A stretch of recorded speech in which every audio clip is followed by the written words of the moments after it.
এবারে কৃষ্ণচূড়া আর লাল শাড়িতে মোহনীয় রুনা। জাতীয় চলচ্চিত্র পুরস্কারপ্রাপ্ত অভিনেত্রী রুনা খান চলচ্চিত্র ও বিভিন্ন নাটকে অভিনয় করে ভক্তদের মনে জায়গা করে নিয়েছেন।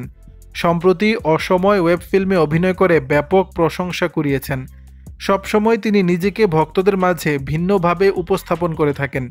যখন গ্রীষ্মের প্রকৃতি বিভিন্ন ফুলে ফুলে সেজেছে, ঠিক তখন রুনা নিজেকে জামদানি আর লাল টুকটুকে কৃষ্ণচূড়া রঙে রাঙালেন।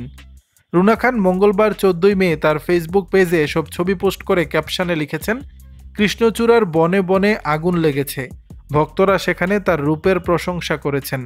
অভিনেত্রী সানার এই দেবী শানু অভিব্যক্ত প্রকাশ করে লিখেছেন, আগুন লেগে গেছে সবার মনে মনে, অনেক অনেক সুন্দর লাগছে রুনা আপু।